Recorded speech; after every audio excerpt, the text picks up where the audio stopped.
नमस्कार, स्वागत है आप सभी का। मैं हूं कृतिका और देश का सबसे भरोसेमंद चैनल डीडी न्यूज पर लेकर हाजिर हूं आपका अपना पसंदीदा शो खबरों का सरपंच न्यूज पंच। और इस कार्यक्रम के जरिए हम आप तक हर रोज वो तमाम खबरें पहुंचाते हैं जिन पर रहती है हम सभी की नजर, क्योंकि न्यूज पंच में सिर्फ खबर नहीं होती बल्कि होती है हर खबर की पूरी पड़ताल। तथ्यों और आंकड़ों के जरिए आपको समझाते खबर का हर एक बिंदु। और आज जिन प्रमुख खबरों की करेंगे हम विस्तार से बात, जानेंगे लेटेस्ट अपडेट अपने संवाददाताओं से। सबसे पहले एक नजर डालेंगे उन प्रमुख खबरों पर, यानी टॉप लाइंस पर।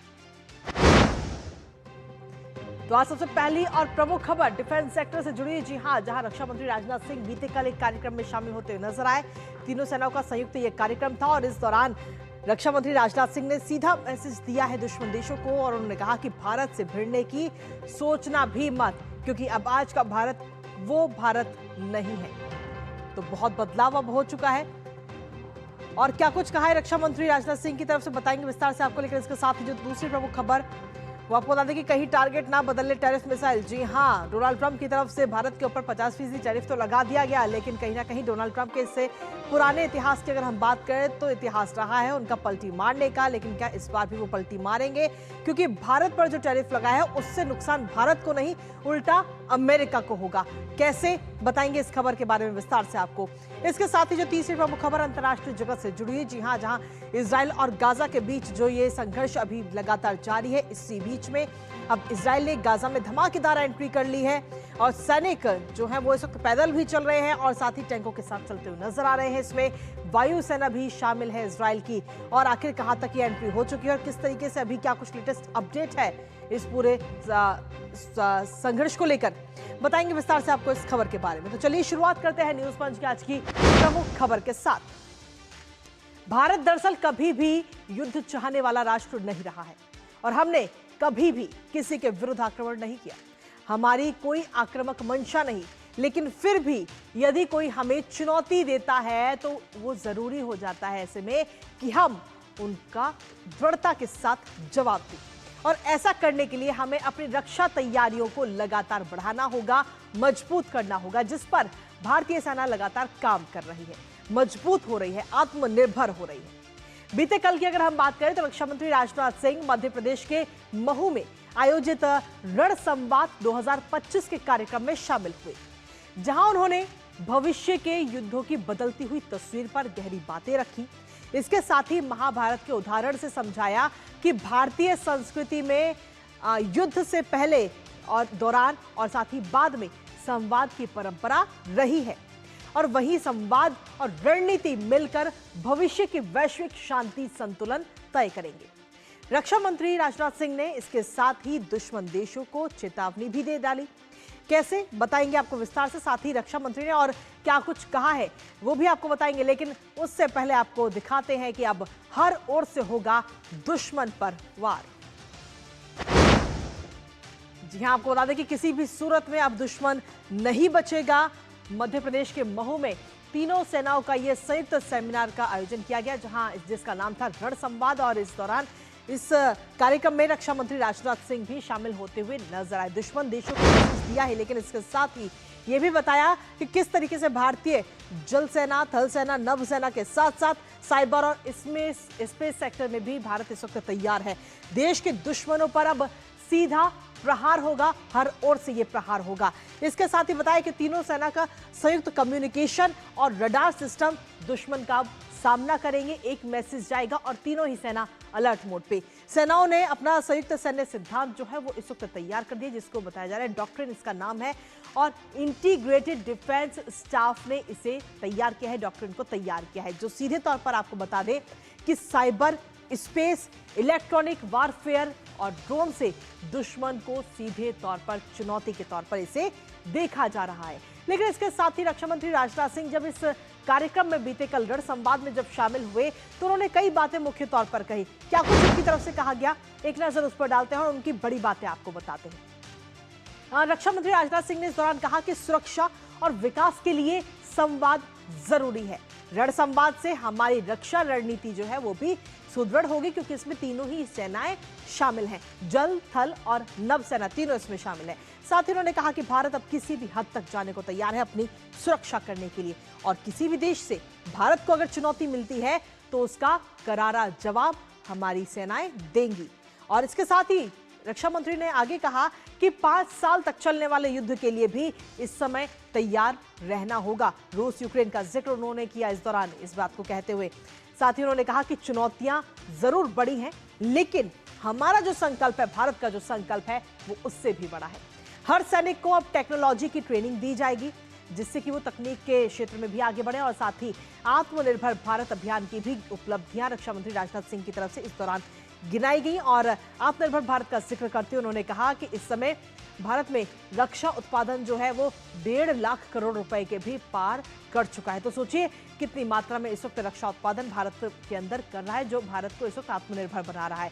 इसके साथ ही स्वदेशी तकनीक से भारत विश्व स्तरीय हथियार बना रहा है। तो कुल मिलाकर अगर हम देखें तो रक्षा मंत्री राजनाथ सिंह की तरफ से संकेत ये दिया गया कि आगे जो अगर युद्ध की स्थिति बनती है आगे आने वाले समय में, तो उसके लिए भारत किस तरीके से तैयार है और तीनों सेनाओं को मिलकर किस तरीके से काम करना चाहिए, क्योंकि आज का युद्ध सिर्फ हथियार का युद्ध नहीं रहा है, बल्कि स्पेस सेक्टर, साइबर का भी इसमें जिक्र किया गया है। और इसी के साथ में रण संवाद में राजनाथ सिंह की तरफ से और क्या कुछ कहा गया है वो एक बार आपको सुनाते हैं, फिर करेंगे चर्चा इस पूरी खबर को लेकर। Let me emphasize that India has never been a nation that seeks war. We have never initiated aggression against anyone. However, the present geopolitical reality is quite different. Even though we do not harbor any aggressive intent, if someone challenges us, it becomes imperative that we respond with strength. To do so, we must continuously enhance our defense preparedness. This is why training, technological advancement, and a sustained dialogue with partners are of utmost importance for us. India has embarked on a historic journey. We are once counted among the world's largest importers, but today, on the path of the self-reliant India, we are making a place among the reliable exporters of the world. Today, our indigenous platforms, light combat aircraft Tejas, advanced towed artillery gun systems, Akash missile systems, and indigenous aircraft carrier are giving a message to the world that India's technology and the quality are now standing at world-class standards.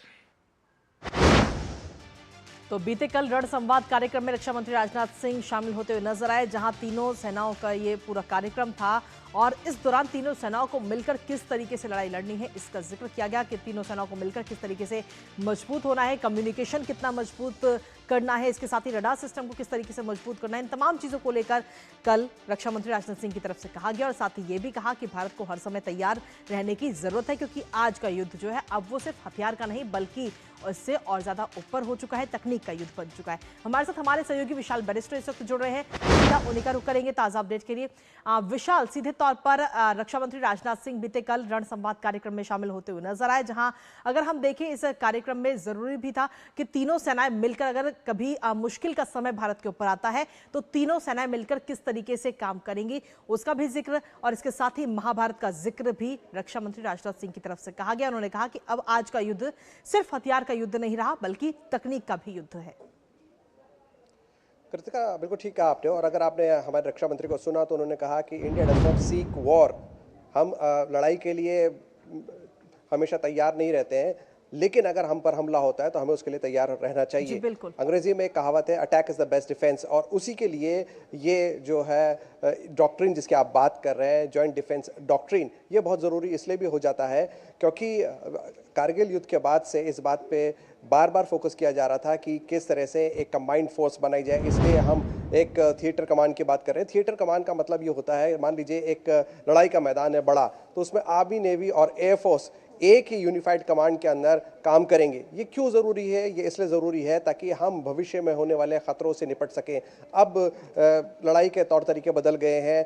अब cyber attack होता है, space attack होता है और drone attack होता है, और इसके लिए ज़रूरी है कि हमारे पास क्विक रिएक्शन टाइम हो, जिसमें फटाक से आप डिसीजन ले सकें। और ये तभी पॉसिबल है जब आपके पास एक यूनिफाइड कमान है और आपके तमाम रिसोर्सेज उसमें बेटर सिनर्जी और कोहिजन है। आर्मी, नेवी, एयरफोर्स के जितनी भी रिसोर्सेज हैं उसको एक साथ इस्तेमाल करके एक साथ अटैक करना, ये स्ट्रैटेजी है इस कमांड डिफेंस डॉक्ट्रिन की, और इसी के बाद राजनाथ सिंह ने कही है।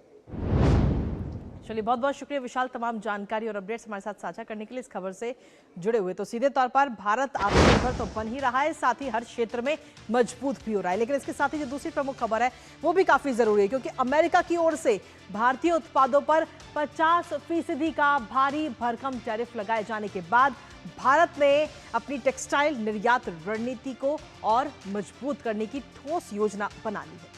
और इस टैरिफ के बाद से भारत के 48 अरब डॉलर से अधिक के निर्यात पर सीधा असर पड़ने की आशंका है। लेकिन भारत ने इस चुनौती को अवसर में बदलने की रणनीति तैयार कर ली है। भारत ने स्पष्ट कर दिया है कि वो किसी भी देश को अपनी नीतियों को प्रभावित करने की अनुमति बिल्कुल नहीं दे सकता है। और ऐसे में अमेरिका का भारत पर टैरिफ का जो दाव है वो उल्टा पड़ता हुआ भी नजर आ रहा है। इन सब के बीच भारतीय स्टेट बैंक यानी कि एसबीआई की एक रिपोर्ट सामने आई, जिसमें कहा जा रहा है कि अमेरिका द्वारा भारतीय सामानों पर भारी टैरिफ लगाए जाने से वहां की जो अर्थव्यवस्था है उस पर सीधा असर पड़ सकता है। टैरिफ और कमजोर डॉलर की वजह से अमेरिका में महंगाई एक बार फिर से सर उठा सकती है। आखिर एसबीआई की इस रिपोर्ट में और क्या कुछ कहा गया है, बताएंगे आपको विस्तार से, साथ ही करेंगे चर्चा अपने संवाददाता से। लेकिन उससे पहले आपको दिखाते हैं आत्मनिर्भर भारत पर टैरिफ बेअसर।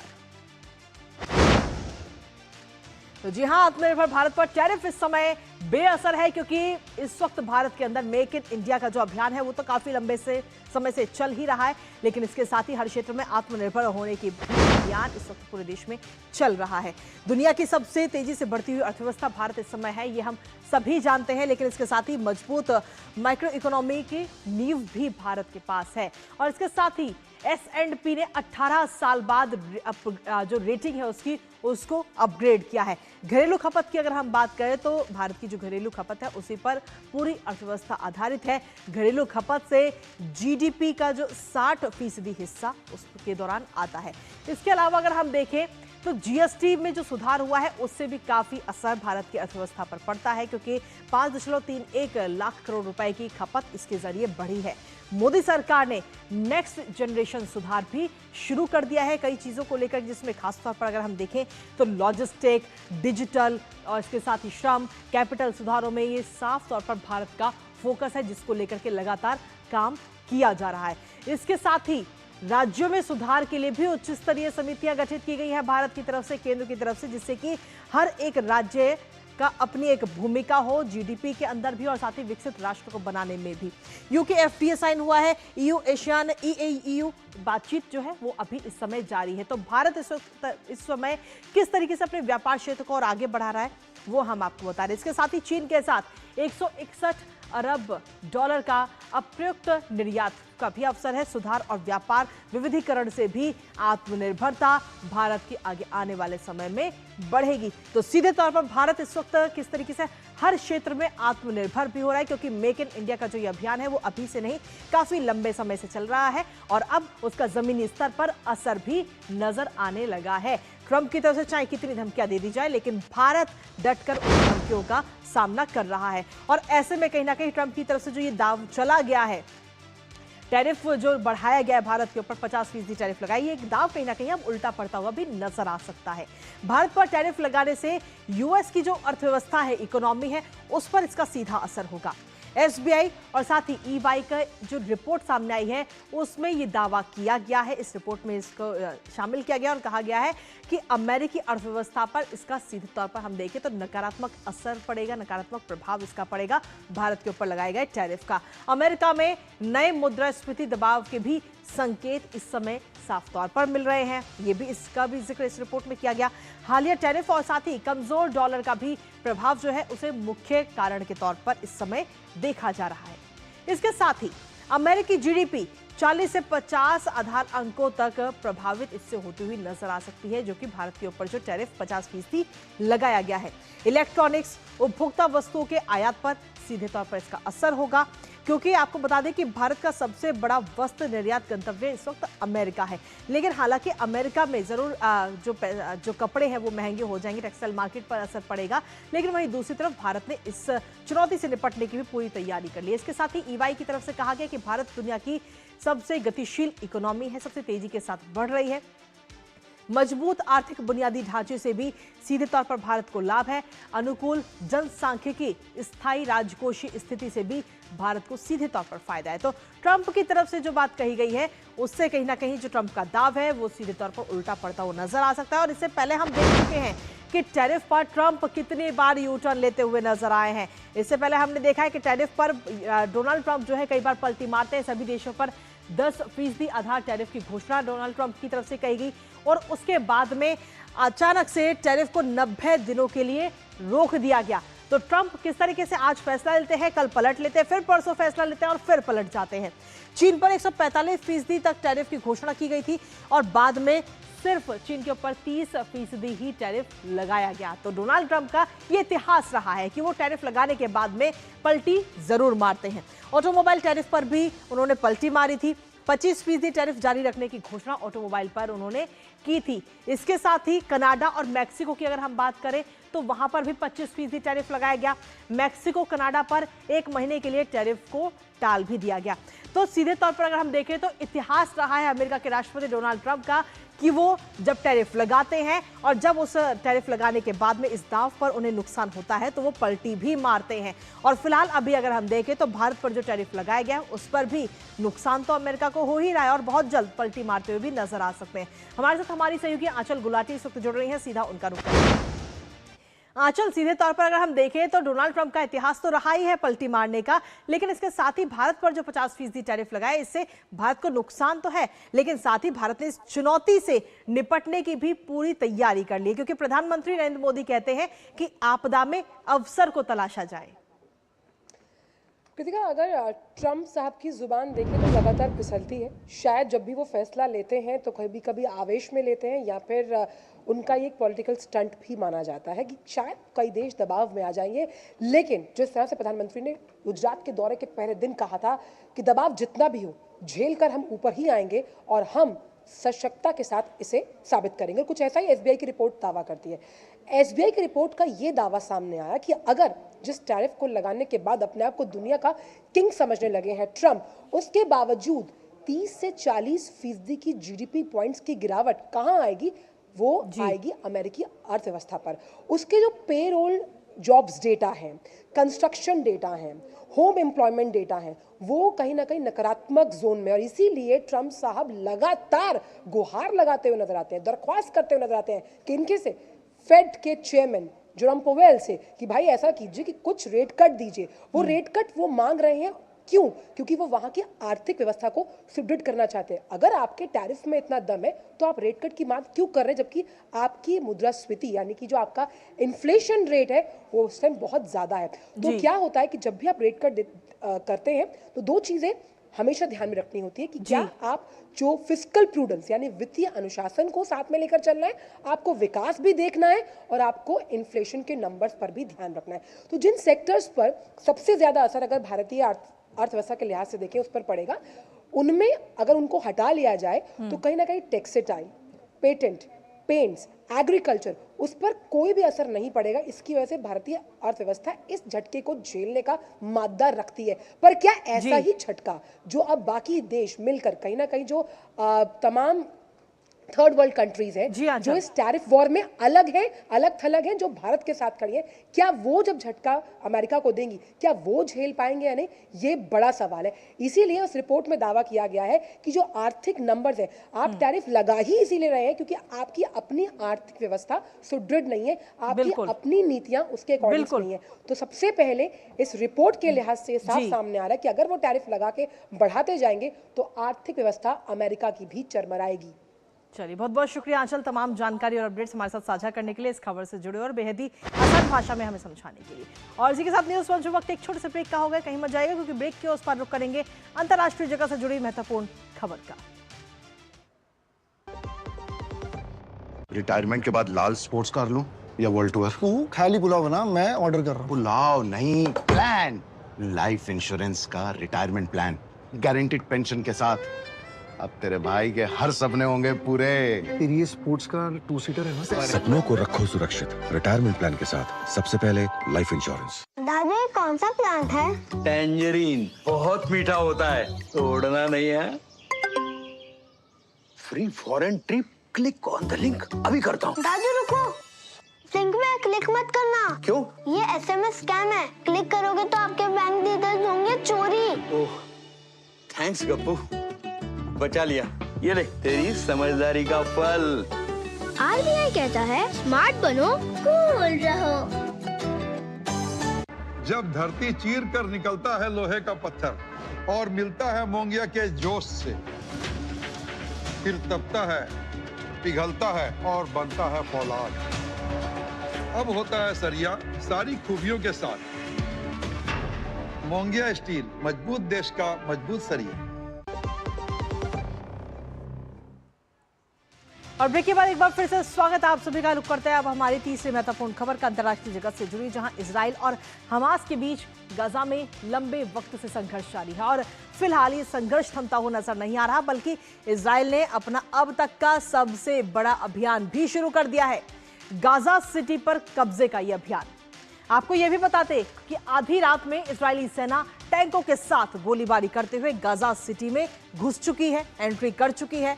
इजरायली सेना के हमले से खाली जो घर पड़े हुए थे वो भी ध्वस्त हो गए और सेना का कई जगहों पर हमास के साथ जो है वो सीधा मुकाबला भी अभी हो रहा है। पैदल सैनिक टैंकों के साथ वायु सेना भी इस ऑपरेशन में लगातार इजराइल की जुटी हुई है और जानकारी ये भी मिली है कि इजराइल ने हमास के हथियार रखने वाली जो जगह है उसको भी काफी नुकसान पहुंचाया है। फिलहाल अभी क्या कुछ है, लेटेस्ट अपडेट जानेंगे अपने संवाददाता से, लेकिन उससे पहले आपको दिखाते हैं इजराइल का मिशन गाजा फतेह। तो इजराइल की तरफ से ये मिशन है गाजा फतेह और उसको फतेह करते हुए भी नजर इजराइल इस समय आ रहा है। गाजा के एबाद अल रहमान इलाके में जो है वो टैंक इस समय घुस चुके हैं और इजरायली टैंकों ने घरों पर बम बरसाए हैं और इस दौरान जो वहां पर खाली पड़े हुए घर थे वो भी पूरी तरह से ध्वस्त हो गए, क्षतिग्रस्त हो गए। इस बमबारी के कारण कई लोग घायल भी वहां पर हुए हैं, ये भी जानकारी मिली है। और जब ये जो सेना है वो वहां पर पहुंचती है तो लोग अपने घरों को छोड़कर भागते हुए भी नजर आते हैं। इसमें खासतौर पर आपको बता दें कि शेजिया, जितून और सबरा पर ये बमबारी जारी रही है। इसके साथ ही गोलीबारी में अभी तक अगर हम देखें तो 20 लोगों के मारे जाने की खबर अभी तक सामने आई है इसमें, यानी कि इजराइल की तरफ से लगातार ये अभियान इस वक्त चल रहा है। और इसके साथ ही गाजा में बड़ा हमला करने की तैयारी में भी इजराइल इस वक्त है और गाजा सिटी में एंट्री तो हो ही चुकी है। हमास के आखिरी गढ़ है और आखिरी गढ़ पर यह हमला होना है। इसके साथ ही वर्तमान में अगर हम देखें तो 10 लाख लोग वहां पर रहते हैं और लोगों को निकलने के लिए कहेंगे, इजराइल की तरफ से ये बात कही गई है कि आप अपनी जान बचा कर निकलिए क्योंकि हमारी एंट्री तो अब हो चुकी है। ये बात इजराइल ने कही है। हमारे साथ हमारे सहयोगी अक्षय डोंगरे इस वक्त जुड़ गए ताजा अपडेट के साथ, सीधा उनका रुख करते हैं। अक्षय, फिलहाल क्या कुछ ताजा अपडेट है आपके पास में, क्योंकि आधी रात को इजराइल की सेना गाजा में एंट्री कर चुकी है और वहां पर जो घर है उनको काफी नुकसान भी पहुंचाया जा रहा है और साथ ही इस दौरान तस्वीरें भी सामने आई जिसमें लोग अपने घरों को छोड़कर भागते हुए भी नजर आए हैं और 20 लोगों के मारे जाने की भी जानकारी मिली है। कृतिका, बहुत ही भयंकर मंजर इस वक्त गाजा से है। काफी सारे बेकसूर लोगों की मारे जाने की भी खबरें अब गाजा से आने लगी है और लगातार आ ही रही है जब से इजराइल का ऑफेंसिव चल रहा है। पिछले हफ्ते की ही बात है कि 2 बार पत्रकारों पर भी इजरायली सेना द्वारा हमलों में उनकी जानें गई है।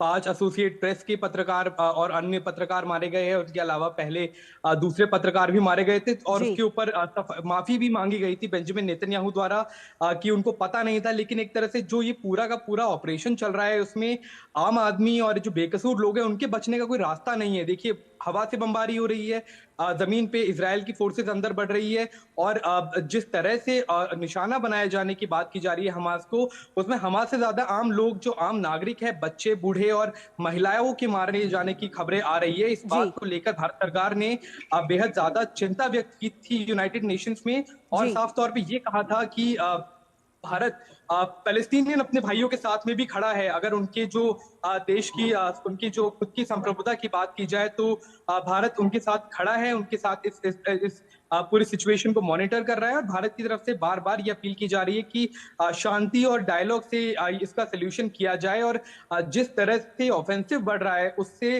सिचुएशन इलाके में और ज्यादा बद से बदतर होने की स्थिति बन सकती है। हमने देखा पहले कि ईरान लगभग एक जंग के मोड़ पर आकर खड़ा हो गया था इजराइल के साथ में इस पूरे ऑफेंसिव को लेकर, जिसके चलते पूरे रीजन को लेकर काफी ज्यादा चिंता थी। तेल के दाम बढ़ गए थे, अर्थव्यवस्थाओं पर काफी ज्यादा नुकसान आ रहा था, भारत जैसे अर्थव्यवस्थाओं के ऊपर जोर पड़ रहा था। तो ऐसे में जब पहले से ही इतनी चिंताएं है तो इजराइल को अपना ये जो ऑफेंसिव है उसके बारे में सोचना चाहिए। यूरोपियन यूनियन के लीडर्स भी कह रहे हैं और भारत की तरफ से भी कई बार ये बोला गया है कि पैलेस्टीनियन जो लोग हैं उनकी भी चिंता भारत की तरफ से व्यक्त की गई है, उनकी सुरक्षा की चिंता व्यक्त की गई है। तो भयंकर मंजर इस वक्त देखा जा रहा है और एक तरह से जो गाजा सिटी ऑलरेडी एक तरह से तबाह कर दी गई है इजरायली फोर्सेस द्वारा, उन पे अब जो लोग जिस तरह से भी, क्योंकि भुखमरी वहां पर फैल चुकी है, लोग मर रहे हैं, बच्चे भुखमरी से मर रहे हैं वहां पर, तो ये जो ऑफेंसिव है इससे हालात बद से बदतर होने की संभावना जताई जा रही है। कृतिका, बहुत बहुत शुक्रिया अक्षय, तमाम जानकारी और अपडेट्स हमारे साथ साझा करने के लिए, इस खबर से जुड़े हुए। और इसी के साथ फिलहाल न्यूज पंच में मुझे और हमारी पूरी टीम को दीजिए अनुमति इस वादे के साथ कि दोपहर 2 बजे फिर होगी आपसे मुलाकात कुछ और महत्वपूर्ण खबरों के साथ। तब तक के लिए नमस्कार।